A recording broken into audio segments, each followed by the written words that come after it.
자, 여러분 안녕하세요. 오늘은 저번 시간에 이어서 민주시민교육으로서의 독일 성교육 두 번째 시간을 이어가겠습니다. 우리 텍스트 15쪽에 보면요.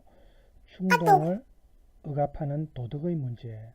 자, 요 페이지부터 남은 부분을 하겠는데 우선 텍스트를 보기 전에 김두리 교수의 그 독일엔 있고 한국엔 없는 세 가지만 말을 얘기해 보면 이제 성교육과 관련된 부분이 있거든요.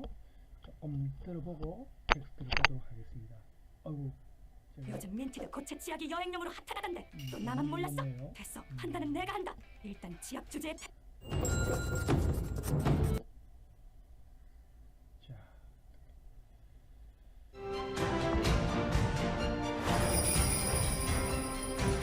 중요한 게 세 가지 교육이 있는데요. 그게 바로 성교육, 정치교육, 생태교육이에요. 지금 한국에서는 사실은 이 세 가지를 거의 안 해요. 맞아.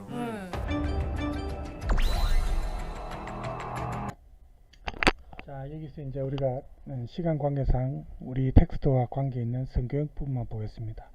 방금 얘기했던 뭐 정치 교육이나 이런 부분도 지금 우리 중고등학교, 초등학교에서 거의 안 하고 있죠. 그래서 이런 게 사실은 참 문제가 많습니다. 우리가 유권자로서 투표를 하고 이 정치에 대해서 백인지식으로 알고 있는 게 사실은 많이 있어야 좀 더 좋은 정치인, 국민을 위한 정치인을 선택을 할 수 있는데 의도적으로 그렇게 하는지는 모르겠지만 어쨌든 과목에 정치 과목이 없다는 것도 참 아쉽고요. 그렇습니다. 자, 어쨌든 텍스트와 관련된 부분만 잠깐 보도록 하겠습니다.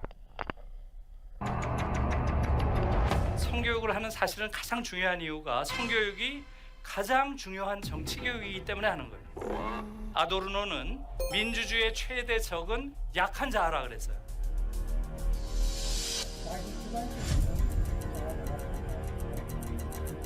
여기서 자아의 문제라는 건 결국은 뭐의 문제예요? 심리적 문제죠. 프로이트는 정신분석 모델에서 인간의 심리를 어떻게 이야기를 했어요?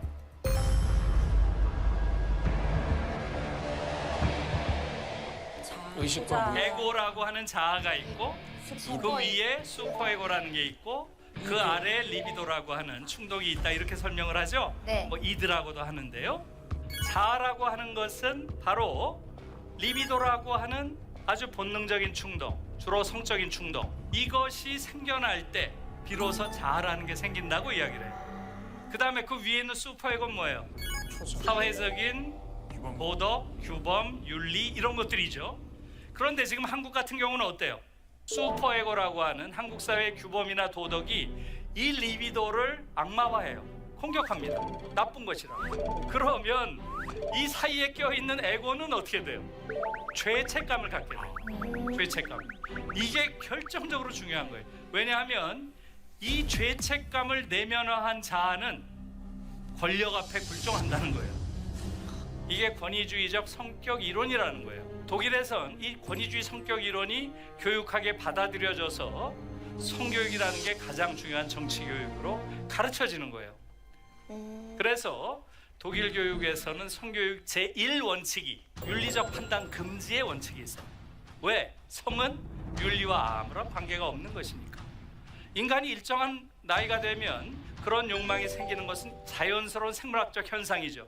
그러나 성이라고 하는 것은 생명과 관계되고 인권과 관계된 중요한 영역이기 때문에 거기에 대해서는 뭐가 있어야 돼요? 강한 책임감을 가진 그런 인간으로 키워야 된다는 거죠. 성담론은 그러니까 자유롭지만 성범죄 같은 건 아주 엄격하게 단죄하는 게 그럼요. 독일의 교육인 네, 거잖아요. 성과 관련해서 자기결정권 그것은 아주 절대적으로 인정하죠. 그러나 의사에 반해서 폭력을 한다거나 희롱을 한다거나 이것은 있을 수 없는 일이에요. 그건 굉장히 반사회적 범죄로 엄단합니다. 지금 우린 너무 약해요, 사실은. 맞아요. 굉장히 중요한 포인트죠. 굉장히 중요한 포인트죠.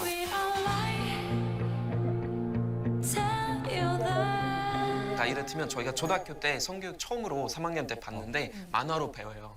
이제 부모님 있고 아이 2명 있는데 셋째가 이제 태어나기 직전이니까 아빠랑 엄마가 자기 아이 2명한테 아이가 어떻게 생겼는지 설명하는 그런 거예요. 굉장히 구체적이고 보면은 아마 놀라실 거예요. 근데 거기서 예를 들면 좀 많이 젊은 애들도 있네.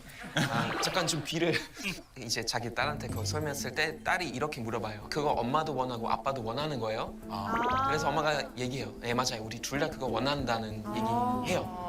그래서 초등학교 때 같이 원해야 이거 올바른 관계라고 이제 가르치는 거죠.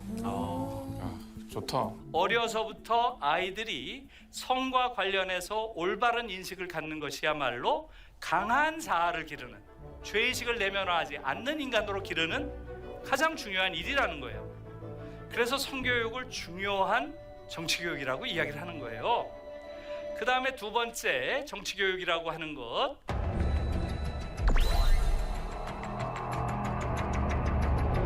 아이들이 올바른 정치적 의식을 갖게 하는 것이고, 그래서 선동과 판별 교육이라는 것도 해요. 어떻게 선동가를 판별할 것인가. 이것은 한국에서도 꼭 해야 되는 교육이라고 보여요. 맞습니다. 너무 선동가들이 많아가지고. 맞아요. 전 세계에서 가짜 뉴스를 가장 강하게 처벌하고 벌금도 많이 매기는 나라가 바로 독일이잖아요. 그렇죠. 가짜 뉴스에 대해서 독일은 거의 파산할 정도의, 그죠? 아주 굉장히 엄한 벌을 내리고 있죠. 뿐만 아니라 불의한 권력에 맞설 수 있는 능력을 아이들한테 키워줘야 된다는 거예요. 그래서 초등학교 아이들부터 바로 저항권 교육이라는 게 있어요. 저항권 교육. 왜 어떻게 해요? 초등학생들이 나와서 지금 데모하는 모습이죠. 그래서 이제 시간 관계상 일단 여기서 제가 끊었는데, 어쨌든 이 정치 교육이 성교육과 관계된다는 거, 그죠? 우리가 이걸 아까도 얘기했지만 성을 그 윤리와 연관짓는다는 것은 사실은 이게 이제 권위주의적 바상에서 나온 거거든요. 아무 관계가 없다는 겁니다. 인간은 자연스러운 충동입니다, 그죠? 자, 그러면 여기에 우리 텍스트에도 나오니까 봅시다. 그러니까 과거 독일이 이제 나치가 지배했던 국가사회주의 제3제국 시대가 있지 않았습니까? 그 당시 이제 이데올로기적으로 파시즘이라고 하는데, 이 파시즘과 관련된 문제에서 우리가 볼 때 이 지배는 충동의 억압으로부터 발전한다. 즉 인간의 자연스러운 충동을 권위주의에서 나온 어떤 억압이, 그죠? 이제 이런 문제를 야기시킨다는 겁니다. 여기서 충동의 억압은 도덕을 이용해서, 도덕이라는 어떤 어떤 개념을 이용해서 억압한다는 거예요.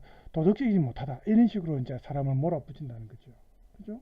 그래서 마르쿠제는 도덕과 충동의 관계를 이렇게 말했습니다. 문명화된 도덕의 충만한 힘은 신체를 쾌락의 객체, 수단, 도구로 사용하는 데 반대하여 총동원되었다. 이렇게 이용이 됐다는 겁니다. 신체적 애욕의 구체화는 금기시되고 창녀, 타락자, 도착자들을 경멸할 특권으로 남게 되었다. 도덕이라는 이름 하에 이런 식으로 이제 억압을 했다는 겁니다. 또 라이히도 이렇게 말했습니다. 인간이 당연히 긍정하는 폭력을 가하고 살인하는 것이 아닌 그러한 도덕, 그리고 오히려 혼돈을 양산하는 금욕적 도덕, 이걸 구분해야 된다는 겁니다. 그래서 이 후자를, 금욕적 도덕을 통한 충동적 억압이 이렇게 지배로 이어질 수 있다는 거죠. 그 과정에 대해서 지금 여기 밑에 나와 있죠. 인용된 부분 한번 읽어볼까요? 어린이의 자연스러운 성에 대한 도덕적 억압, 이것이 억압의 마지막 단계에서 어린이의 성기와 관련한 어떤 성욕이 심각한 손상을 입을 수 있습니다. 도덕적으로 억압하면은. 그래서 이러한 도덕적 억압은 어린이를 불안하게 하고 수줍음을 타게 만들어서 권위를 두려워하고 복종하도록, 권위주의적인 의미에서 말 잘 듣고 길들이기 쉽도록 만든다. 생동적이고 자유로운 이 모든 충동이 심한 두려움에 의해서 점령이 되어버리고 성적인 것에 대한 어떤 생각을 금지하는 것이 일반적인 어떤 사고를 억압하고 비판하는 능력까지도 무능하게 만들기 때문에 인간의 반항하는 능력은 마비되어 버린다. 간단히 말하자면 성욕에 대한 도덕적 억압의 목적은 고통과 모욕에도 불구하고 권위주의적인 질서에 적응하고 그것을 참아내는 말 잘 듣는 노예 같은 인간을 만드는 데 있다. 이렇게 라이가 말을 했습니다. 그러니까 이런 충동의 억압이 자연스러운 인간의 충동을 억압하는 것은 도덕 외에도 또 결혼이라는 제도도 그런 역할을 할 수 있다는 겁니다. 우리는 거기에 대해서 거의 아무 생각이 없지 않습니까? 그죠? 그런데 이 결혼이라는 제도도 은연중에 그런 역할을 한다는 겁니다. 한번 볼까요? 라이히는 성욕망에서 생겨나고 관계를 지속하고자 하는 성관계 형태와 또 사회에서 아내와 자녀의 경제적 이해 그리고 지위에 상응하는 또 다른 형태 이것을 구분하면서 전자를 지속적인 성관계 그렇게 정의를 했고 후자를 결혼이라고 정의를 했습니다. 그러니까 이 어떤 뭐라고 할까요? 방금 말했다시피 사회에서 아내와 자녀의 어떤 경제적인 이해 그리고 어떤 지위 여기에 상응하는 형태가 결혼이라는 겁니다. 그렇죠? 결혼은 현실이라고 우리가 또 말을 하지 않습니까?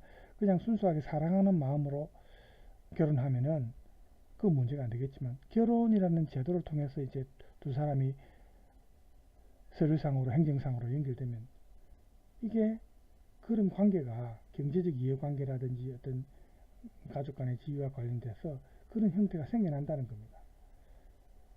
그래서 결혼의 이데올로기적 특징을 보면 결혼은 평생 동안 지속되며 엄격히 일부일처제여야 한다는 종교와 관련해서 교회의 요구와도 일치합니다.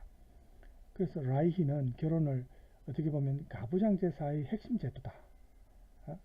그래서 성만족을 용인하는 것과 오히려 대립하고 성부정을 전제로 하는 것이다. 이렇게 보았습니다.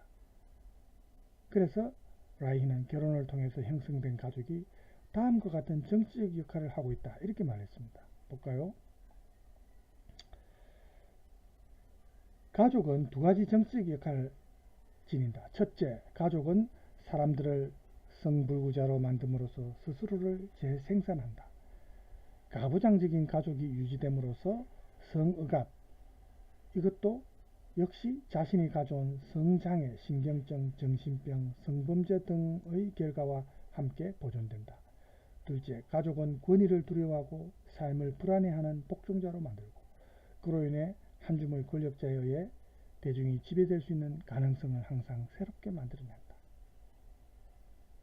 충동의 억압은 결혼 이데올로기를 통해 가부장적 가족의 형태로 재생산됨으로써 영속화되고 있다. 이렇게 말해요. 자, 이런 그 사고방식이 이제 많이 받아들여져서 그런지 몰라도 독일은 사실은 결혼이 다른 국가에 비해서 결혼하는 연령이 결혼하는 비율이 낮고요. 대신 동거가 많습니다. 동거하다가 물론 결혼하는 경우는 또 있습니다만은 그래서 이제 결혼에 대해서 이제 이런 생각이 다를 수 있죠. 뭐 결혼을 또 우리가 이렇게 생각 안 하고 결혼하는 경우도 있습니다만 사실은 결혼해서 살다가 갈등을 빚고 이혼하게 될 때 이런 행정상 제도상의 어떤 문제가 발생하고 그죠? 네, 경제적인 문제와 연관이 되어버리고 이렇게 되어버립니다. 사실은 본인 의사와는 관계없이 그죠? 그 다음에 이제 두 번째 보면은 억압을 내면화하는 불행의 문제입니다. 파시즘으로 발전하는 이런 자연스러운 인간의 충동을 억압하는 것은 불행한 의식을 통해 내면화됩니다. 불행한 의식을 이렇게 중간에서 매개하는 감정은 수치심입니다. 아까 이제 유아교육 때도 나왔지만 이 수치심이 쾌감을 오히려 불쾌한 것으로 바꿔버립니다. 자연스러운 쾌감인데 그걸 수치심 때문에 불쾌한 느낌이 되어버린다는 거죠. 그래서 자발적으로 충동을 억압하게 만드는 겁니다. 자기가 왜 내가 이런 비도덕적이고 비윤리적인 행동을 했을까 자기가 막 자책하면서 자신의 어떤 성충동을 부정적인 것으로 생각해가지고 막 억압한다는 거예요. 부정적인 게 아니거든요. 자연스러운 생물로서 자연스러운 충동인데 이걸 억압하게 만든다는 겁니다. 그래서 쾌감에 대한 불안이 쾌감을 향한 노력을 대신해 왔다는 이런 사실이 여러 분석을 통해서 이제 밝혀졌고요. 그래서 이것을 쾌감 불안이라고도 이제 부릅니다. 명명합니다. 독일어로 루스트 앙스트. 앙스트가 뭐 걱정, 불안 이 말이거든요. 루스트가 이제 쾌감이라고 분석할 수 있고. 그래서 점차 이렇게 자리를 차지하는 성적인 어떤 수줍음 혹은 수치심은 이러한 쾌감 불안에 이제 정박하는 겁니다. 그 이유는 이런 성금지의 영속적인 작용을 통해서 성흥분의 과정 자체가 변합니다. 우리는 임상적 경험을 통해서 금지된 쾌감이 결국은 불쾌감이 된다는 것을 알 수 있죠. 또 심지어는 종종 성기의 고통스러운 흥분까지 가져오기도 한다는 그런 사실을 임상 실험을 통해서 이제 알 수가 있습니다. 그래서 예를 들어 성충족에서의 쾌감 흥분이 불쾌감의 원인이 될 수도 있고, 그렇게 함으로써 청소년에게 자신의 성에 대항하여서 싸우고 자신의 성을 억누르도록 억압하는 그런 동기가 될 수 있다는 겁니다. 또 더 나아가서 라이히는 수치심을 이렇게 복종하는 인간의 어떤 특징으로서 민주주의에 반대되는 것으로 보았습니다. 아까 김두리 교수님의 말씀 중에도 그런 내용이 나왔죠. 이 복종하는 자의 심리적 구조는 보면은 좀 성불능에 가깝고 어떻게 할 도리가 없다는 거, 또 지도자에 대한 동경이라든지 권위에 대해서 두려워하고 거기에 복종하고, 삶에 대해서 불안을 느끼고 이런 감정이 막 뒤섞이는 겁니다. 그래서 이런 것은 반란할 수 있는 능력이나 또 복종심 등으로 동시에 특징지어지는데, 성적인 수치심과 성위선이 속물이라고 막 사람들이 이렇게 말하는 것의 핵심을 이룹니다. 이렇게 구성된 인간은 민주주의를 할 수가 없다는 겁니다. 벌써 그 두려움이나 어떤 불안, 어떤 복종 이런 게 이제 자기도 모르게 내면화되어 있어서 저항할 수 있는 개인, 비판할 수 있는 개인이 되지 못한다는 거죠. 그래서 두려움은 이렇게 수치심과 함께 충동의 억압을 마음속에 내면하는 역할을 합니다. 라이히는 이렇게 자발적으로 충동을 억압하게 만드는 그런 두려움을 종교적 두려움이다 이렇게도 명명했습니다. 보면 종교에서 그런 걸 금기시하고 뭐 자위를 금기시하고 이런 게 있잖아요. 그죠? 죄의식을 갖게 만드는. 그게 이제 사실은 자연스러운 현상인데, 그죠? 그 뭐 다른 사람한테 피해를 끼치고 죄를 짓는 행위는 아니거든요. 그걸 해소하는 거죠. 자연스러운 충동을 해소해야 오히려 성범죄가 안 일어나죠. 성적 충동을 해소 못하면은 그걸 참지 못하고 이제 범죄로 이어지는 경우가 오히려 있잖아요. 그죠? 오히려 해소를 해버려야 그런 성범죄가 일어날 수 있지 않은데, 그죠? 자, 그래서 어쨌든 이런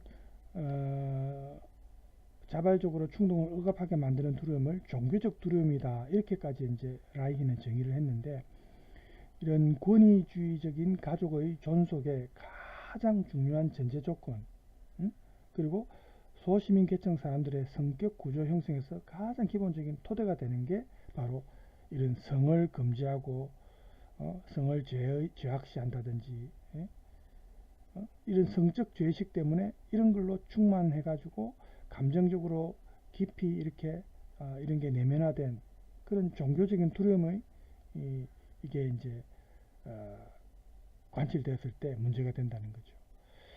인간의 이런 권위적인 이런 것을 이렇게 구조화해 버리면은 이것은 근본적으로 성적인 억압을 고착화시키는 것하고 똑같습니다. 또 성적인 충동을 생동적인 본질인데 이것을 두려워하게 만드는 거죠. 그러니까 전쟁이 끝난 이후에도 2차 세계대전이 끝난 이후에도 이제 마르쿠제는 이런 충동의 억압을 전달하는 두려움으로부터 이렇게 발전된 불행한 의식이 새로운 파시즘으로 이어질 수도 있다. 이렇게 경고를 했습니다. 이런 불행이 만연하고 있다. 그리고 행복의 의식은 실로 불안정하고 공포나 욕구 불만이나 불쾌감을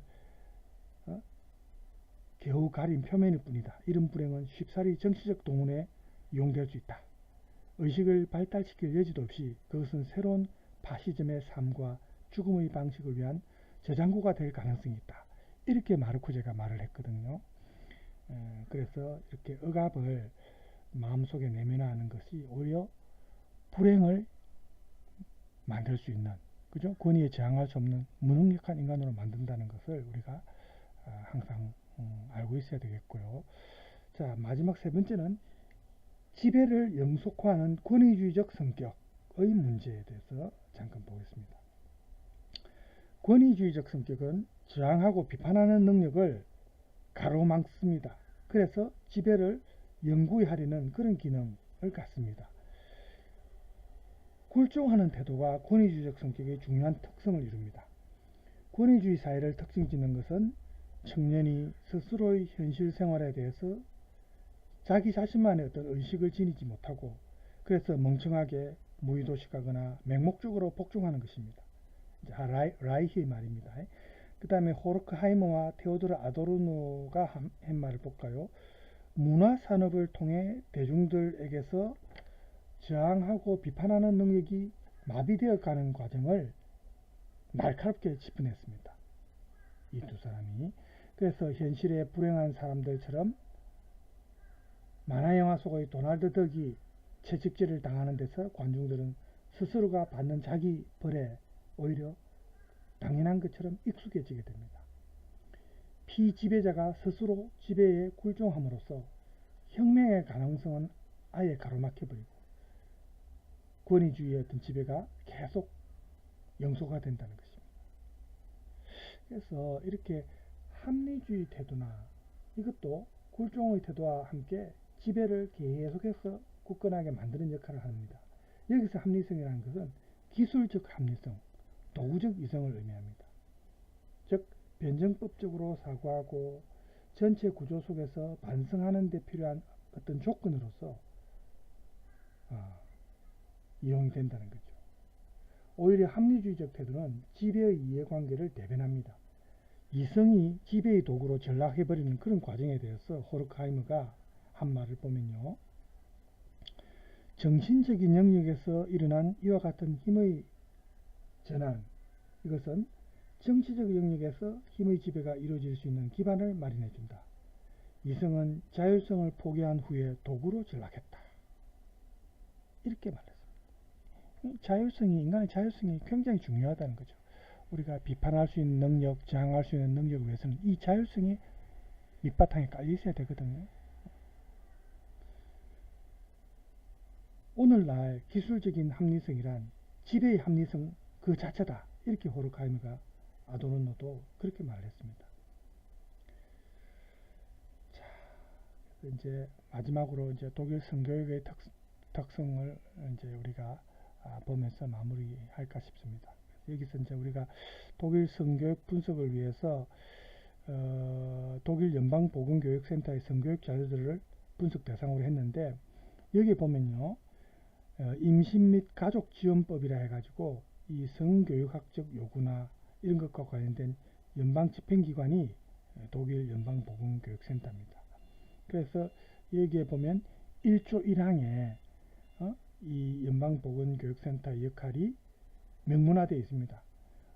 이렇게 되어 있습니다. 보건교육을 담당하는 연방보건교육센터는 최상위 심급의 주관청의 참여 아래 보건관리와 임신 갈등의 예방 및 해결을 위한 모든 가족 상담기관의 대표자들과 협력하여 다양한 연령과 집단에 맞추어 성교육을 구상한다. 이렇게 이제 되어 있거든요. 그래서 연방 차원에서 대표성을 갖는 독일의 공적인 성교육 기관이다. 이렇게 우리가 볼 수 있고요. 성교육 자료들도 이 연방보건교육센터의 그 자료가 독일 성교육으로서 대표성을 갖는다고 우리가 볼 수가 있습니다. 자, 여기서 이제 그러면 섹슈얼리티에 대해서 어떻게 정의를 해놨냐 하면은 섹슈얼리티는 인간의 기본적인 실존적 요구 그리고 인간의 정체성과 인격 발달의 중심적인 요소다. 이렇게 정의를 했고 섹슈얼리티는 생물학적인 차원뿐만 아니라 사회심리학적, 정서적 차원도 포함한다. 세 번째, 섹슈얼리티는 유년기부터 노년기까지 삶의 중요한 표현이며 삶의 모든 단계에서 하나의 본질적인 욕구이다. 우리 인간이면 당연히 가질 수 있는 본질적인 욕구라는 겁니다.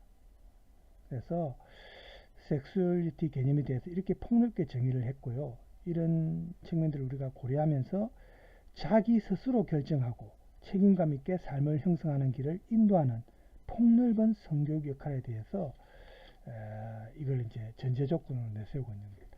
그러면 조금 더 구체적으로 들어가서 먼저 해방적 성교육에 대해서 잠깐 보겠습니다. 독일 성교육의 첫 번째 특징은 아까도 얘기했지만 충동을 도덕적 판단의 대상으로 보지 않는다는 겁니다. 독일 성교육에서 충동은 과학적으로 다뤄집니다. 그죠? 이건 윤리하고는 아무 관계가 없다는 겁니다. 그 성교육 아틀라스라는 교재가 있는데 이 교재에도 나와 있습니다. 인간의 섹슈얼리티에 대한 생물학적 정보 이런 부제가 달려 있는데 이 교재의 목표가 다음과 같습니다. 이 책의 목적은 교육학적으로 과학적으로 분명히 납득할 수 있게 섹슈얼리티의 생물학적으로 가장 먼저 인도하는 것이다. 섹슈얼리티의 생물학이라 했습니다. 이러한 태도는 이 연방보건교육센터에서 초등학생들을 대상으로 출간한 책이 있는데 삶의 행로를 따라서라는 책이 또 나옵니다. 이 교재에도 보면은 아주 구체적으로 나와 있습니다. 예를 들어서 이렇게 나와 있습니다. 생물이 어떻게 번식하는지에 관한 문제. 그러니까 식물과 동물, 인간이 말이야. 충동이 도덕적 판단의 대상으로 벗어남으로써 충동 자체와 이것의 충족이 긍정되기에 이른다. 그러니까 도덕적 판단 대상이 안 된다는 거죠. 성욕을 처음 느끼는 아이들에게 이렇게 조언합니다. 성욕을 느끼는 것은 좀 낯설지만 매우 멋진 일이야. 우리는 자위를 통해 성욕을 즐길 수 있어. 이러한 성교육의 과학적 특성은 벌써 예전에 케어셔가 분석한 해방적 성교육학에도 나옵니다. 해방적 성교육하에서 이루어진 성찰의 교육은 성에 대해서 부정적인 도덕을 거부하는 것입니다. 그리고 그것의 국가적인 조치나 사회적인 어떤 강제, 억압, 또 종교, 예를 들어서 가톨릭 이념의 어떤 도움을 받아서 관찰하는 것을 거부한다는 겁니다. 이런 게 이제 제도적으로 권위주의적으로 이제 사람을 수줍게 움츠러들게 만들기 때문에 이거는 권위주의이기 때문에 반대한다는 거죠. 독일 성교육에서 충동은 또 도덕적 판단의 대상에서 벗어나 아주 사실적으로 다뤄집니다. 그래서 이러한 특성은 정상적인 성교 방식이 아니라 다양한 성교 방식을 논의하는 대목에서도 나옵니다. 예를 들어서 사춘기 무렵의 아이들을 대상으로 섹스와 조언 이 내용에서 보면요 이런 말이 나옵니다. 구강 성교란 상대방을 입으로 만족시키는 거야. 많은 남자아이들이 음경이 입안에 넣어지면 좋아해. 그걸 분다라고도 해. 이제 독일어로 블라젠이랍니다. 분다란 뜻이거든요. 모든 여자아이들이 그럴 용의가 있는 것은 아니야. 많은 여자아이들은 그걸 역겹다고 생각하기도 해. 너가 여자친구의 음핵을 혀로 문지르면서 너의 여자친구도 입을 통해 만족을 느낄 수 있어. 그걸 핥는다라고 해. 이렇게까지 아주 구체적으로 나와 있습니다. 또 위생적으로 더욱 주의가 필요한 학문 성교에 대해서도 나와 있습니다. 아이들에게 금지가 아니라 방법에 대해서 학문 성교의 경우 성기가 상대방의 엉덩이에 삽입돼. 이때 매우 주의해야 해. 학문과 직장은 질에 비해 훨씬 신축성이 떨어지고 자연적인 러브젤이 분비되지도 않아. 그래서 콘돔을 러브젤과 함께 사용해야 해. 콘돔은 반드시 수용성 이하에. 그렇지 않으면 콘돔이 손상돼서 찢어져. 이러한 성교육에 아주 사실적이죠. 그래서 이러한 사실적인 특성이 이제 케어시가 말한 부정적인 성교육과는 반대되는 겁니다. 그는 부정적인 성교육은 아이들을 성에 대한 정보나 성에 대한 자극이나 실천으로부터 멀리 떨어뜨리려는 그런 의도에 의해서 이루어진다. 이런 종류의 억압적인 성교육은 단순히 성으로부터 떼어놓기를 넘어서서 아이들의 나이에 따른 충동이나 욕구나 관심에 대해서 억압하는 것입니다. 그래서 같은 맥락에서 라이히도 이런 충동을 억압하는 부정적인 성교육의 특성을 이렇게 말했습니다. 사실적인 교육의 적극적인 금지다. 이렇게 말했습니다.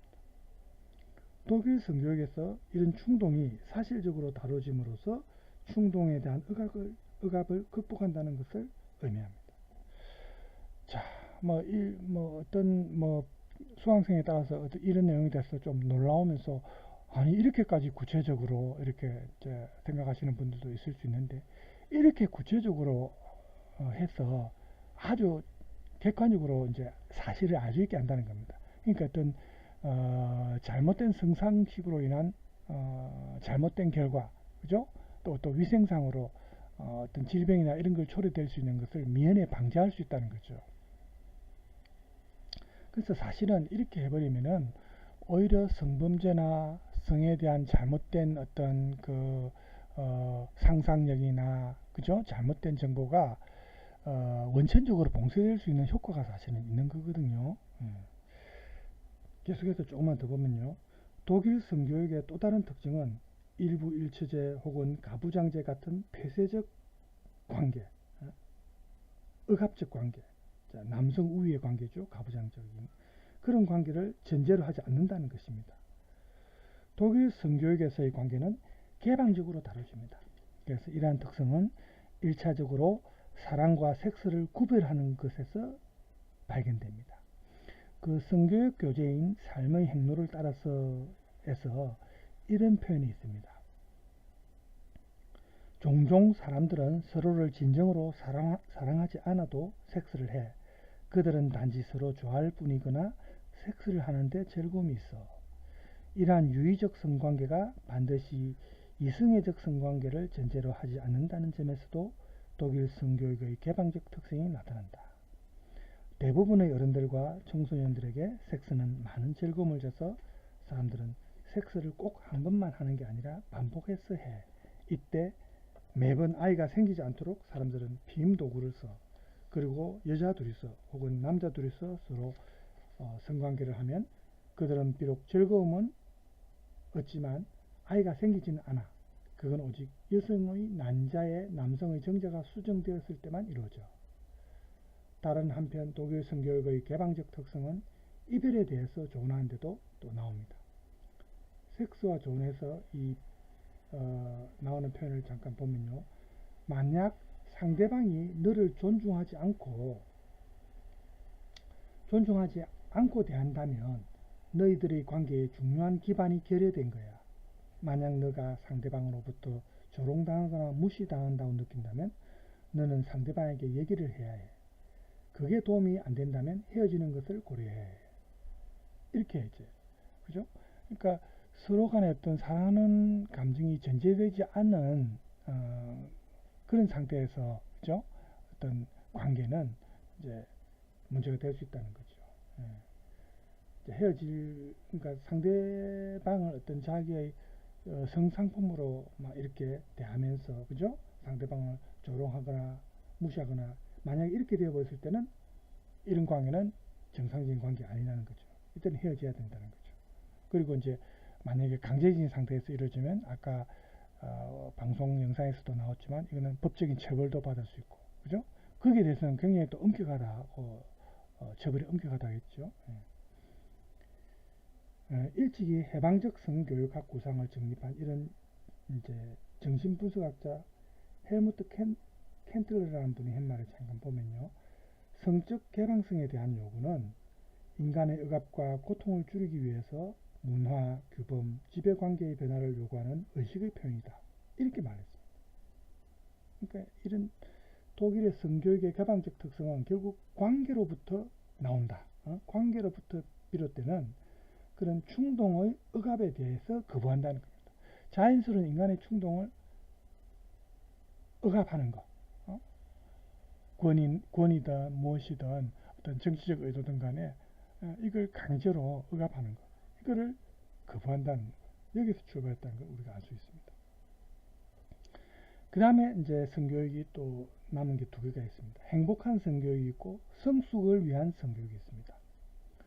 독일 성교육의 특징은 이런 인간의 자연스러운 충동에 대한 억압으로부터 해방되는 것이 중요하고요. 그 다음에 적극적으로 성생활의 행복을 또 장려합니다. 그러니까 만족스러운 성생활을 위해서 구체적으로 조언하는 내용이 굉장히 많습니다. 아까 봤던 그 섹스와 조언에서도 뭐 그 벌써 아이들이 어린 아이들이 어떤 질문에서도 나왔지 않습니까? 너무 이런 사정으로 문제를 겪는 남자 아이들 이런 문제도 나왔죠. 거기에 대한 조언도 있지 않습니까? 그러니까 섹스를 하기 전에 뭐 예를 들어서 이런 답안이 있답니다. 이제 조언이 있답니다. 섹스를 하기 전에 자위를 할 수 있어. 그러면 아마도 그렇게 흥분이 되지 않을 거야. 자위는 흥분을 다스리는데 도움이 될 수 있어. 삽입 직전이든 성관계 중이든 잠깐 멈추거나 흥분이 가라앉을 때까지 기다려봐. 이렇게 조언을 합니다. 그 다음에 마찬가지로 섹스와 조언에서 오르가즘에 도달하지 못해 곤란을 겪는 여자아이들에 대해서도 조언하는 내용이 있습니다. 예를 들어서 성관계 전에 키스하고 어루만지고 애무하는 시간을 더 가져봐. 성관계 전에 나누는 모든 애정이 성적인 흥분을 고양시킬 거야. 오르가즘에 도달하기 위해 그 여자의 음핵을 손이나 입술, 혀로 자극하거나 문지를 수 있어. 이렇게 이제 아주 구체적으로 조언을 합니다. 이러한 성교육이 고무하고 있는 것은 결국 성적인 쾌락과 만족인데 이것이 충동의 억압을 내면화하는 수치심이나 두려움에 반대되는 거죠. 그래서 인간의 권위를 이렇게 영속화하고 고차고 하는 것을 이제 극복하기 위해서는 이런 것을 자연스럽게 받아들이고 이상하게 생각하고 윤리적으로 금기시하고 이렇게 돼서는 안 된다는 겁니다. 이러한 맥락에서 라이히가 한 말이 있죠. 머리로 짜낸 성경제학 이론보다 성행복을 확보하는 것이 더 중요하다. 이렇게 말했습니다. 머리로 짜낸 성경제학 이런 이론 이게 문제가 아닙니다. 혁명이 인간 생활의 원천을 새로 흐르도록 한다면 사회생활은 성경제학적 견해가 묘사하는 이런 사실을 자동적으로 드러낸답니다. 정말 번식이 문제가 아니고 성행복이 우선 확보돼야 된다. 그죠? 그래서 이거는 뭐 페니스가 뭐 크고 작고 이런 걸로 사람을 성적으로 더 강하고 행복을 줄 수 있다. 이런 거하고는 차원이 다르죠. 일단은 두 사람 간에 그 사랑하는 마음이 중요하고 그 다음에 성행위 할 때도 이런 그 여자 같은 경우에는 오르가즘에 도달하기 위해서는 그 전에 충분한 어떤 애무나 그 어떤 상대방 여자는 좀 남자보다 또 조금 그게 늦지 않습니까? 몸 전체적으로 천천히 만족을 느끼는 게 남자하고는 좀 다르죠. 남자는 한쪽 부위에만 집중되어 있고 여자는 전체적인 걸로 이제 퍼져 있지 않습니까? 그래서 여자의 경우에는 또 그렇습니다. 그래서 상대방을 배려하는 마음, 서로 사랑한다면은 자기만 성적으로 만족하려고 하면 안 되죠. 상대방을 기분 좋게 해주려고 자기도 노력하고 또 상대방도 마찬가지입니다. 이게 서로 배려하는 마음이죠. 그런 걸 같이 생각하면서 관계를 맺으면은 신체 기관의 어떤 크기나 이러한 거는 전혀 관계없이 성적인 만족을 얻을 수 있다는 거죠. 그래서 이런 게 이렇게 연방보건교육센터 자료에 이렇게 구체적으로 나와 있다는 게 정말 놀랍죠. 놀랍고 이게 사실 독일만의 문제가 아니고 북유럽이나 그 스웨덴 같은 경우에 우리가 아까 그 자료가 나올 때 이제 우리가 시간 관계상 보진 않았는데 더 구체적인 나라들도 있거든요, 사실은. 그래서 이런 게 우리가 너무 여기에 대해서 지금까지 성에 대해서 자꾸 음주로 몰아가고 이것을 토론하고 말하는 것을 금기시하고 하면은 항상 성범죄가 더 일어날 수 있다는 걸 우리가 알아야 됩니다. 그죠? 그래서 이렇게 개방적으로 해야 사실은 성범죄가 오히려 줄어들 수 있고 성적인 어떤 그 본능이 자연스러운 현상으로 우리가 생각할 수 있다는 겁니다. 자, 마지막으로 성숙을 위한 성교육을 보겠습니다. 독일 성교육의 마지막 특징을 보면요, 반권위주의적인 성격입니다. 아까도 말했지만 정치하고 관계가 있다 했죠. 이런 굴종적인 태도에 반하여서 자기 스스로 일어서는 자립을 장려하는 데서 나타납니다. 초등학생 자녀를 둔 부모들을 대상으로 이 연방보건교육센터에서 출간한 섹슈얼리티에 대해 말하기 이 책에 보면요, 사춘기가 이렇게 묘사됩니다. 사춘기는 갑작스럽게 이루어지는 것이 아니라 어른이 되는 과정이다. 이는 한편으로 아이들이 이미 초등학교 시기에 부모로부터 점차 자립적으로 독립적으로 되는 것을 배우는 사회적 사춘기로 여겨진다. 그러니까 사회적 사춘기를 했습니다. 그죠? 즉 독일 성교육에서 사춘기는 신체적으로 뿐만 아니라 정신적으로 성숙해지는 그런 시기입니다. 그래서 사회적 사춘기라는 거죠. 독일 성교육의 반권위주의적인 이런 성격은 자기 결정을 장려하는 데서 우리가 알 수가 있습니다. 여기서 자기 결정은 성적 정체성에 대한 자기 결정도 포함됩니다. 아이들에게 섹스와 조언이라는 이 부분에서 다음과 같은 조언이 있습니다. 너가 누구와 함께 성경험을 나누고 싶은지는 너가 결정하는 거야. 너가 결혼을 하고 싶은지, 만약 그렇다면 누구와 할 것인지도 너가 스스로, 물론 상대방도 마찬가지입니다. 상대방도 스스로 내려야 하는 결정이야. 너가 이성애, 양성애 혹은 동성애를 지향하는지도 너가 곰곰이 생각할 수 있는 문제야. 홀로 쓰고 스스로 판단하는 행위는 책임에 대한 문제를 동반하는데, 이러한 맥락에서 책임에 대한 문제가 독일 성교육에서 어떻게 묘사되고 있는지 주목할 만하다. 이렇게 되어 있습니다. 지금 여기서 이제 우리는 이성애는 문제가 안 되지만 양성애나 동성애 이런 경우에는 지금 이제 특히 종교계가 제일 들고 일어나죠. 예, 뭐 기독교든 뭐 어떤 종교든 뭐 음과 양의 조화, 그러니까 남자와 여자 이성 간의 어떤 합에 의해서 자녀가 생기고, 이것도 이제 뭐 하느님이 신이 뭐 결정해 주는 것처럼 이렇게 이제 종교에서는 그렇게 하니까 이 이성애 말고 다른 거는 전부 그 종교에서 지향하는 것과는 반대되니까 이걸 죄악시하고 이제 몰아가는데, 이 양성애나 동성애, 저도 뭐 동성애나 여기에 대해서는 혐오감이 있는 사람입니다만은 이분들이 의도적으로 이렇게 자기들이 이런 걸 이제 뭐 스스로 바꾼 건 아니고 선천적으로 태어날 때부터 이렇게 태어난 사람들일 경우에 우리가 그 사람 입장에서 또 생각해 본다면 얼마나 불쌍합니까? 그죠? 이걸 숨기고 살아가면서 얼마나 고통스럽고 불행하겠습니까?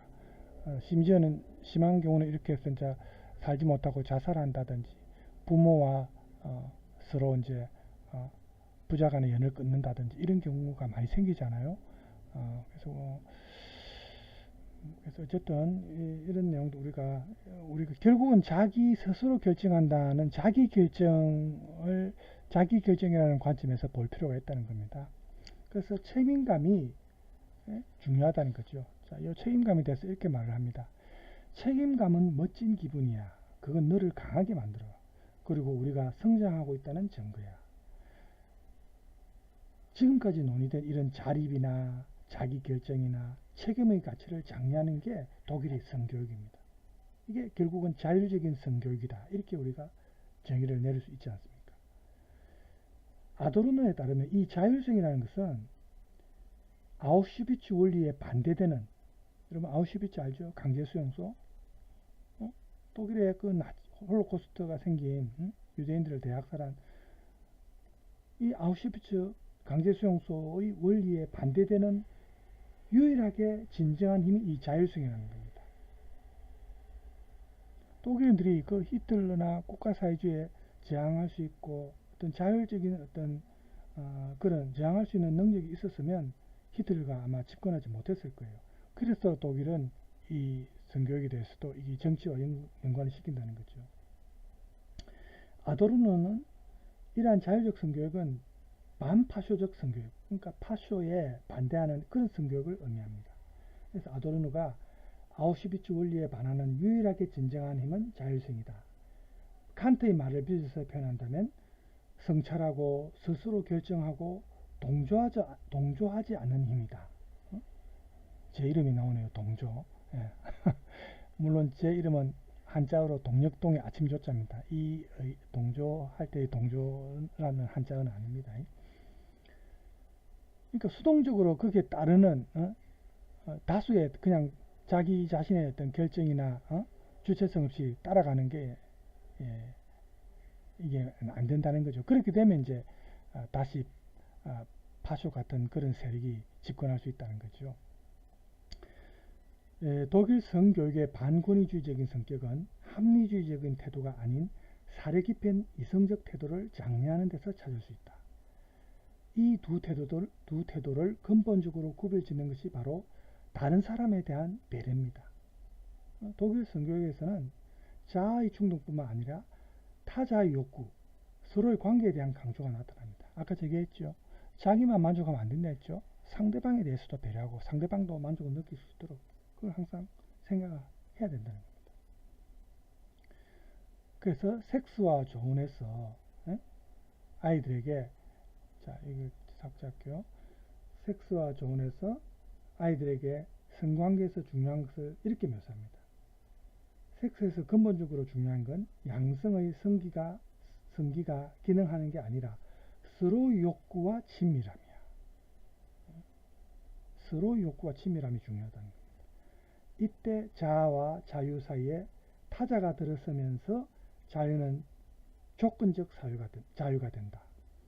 타인에게 해를 가하는 경우 자유는 항상 중단돼. 일찍이 라이히가 결혼의 이데올로기적 특징을 비판했을 때 이 라이히가 결혼에 대해서 그 반대되는 명제로 무분별한 성관계를 내세운 것은 아니었다. 오히려 그는 결혼에 맞서서 지속적인 성관계를 주장했습니다. 이 두 관계를 구별짓는 것도 바로 상대에 대한 배려입니다. 라이히가 한 말을 보면요.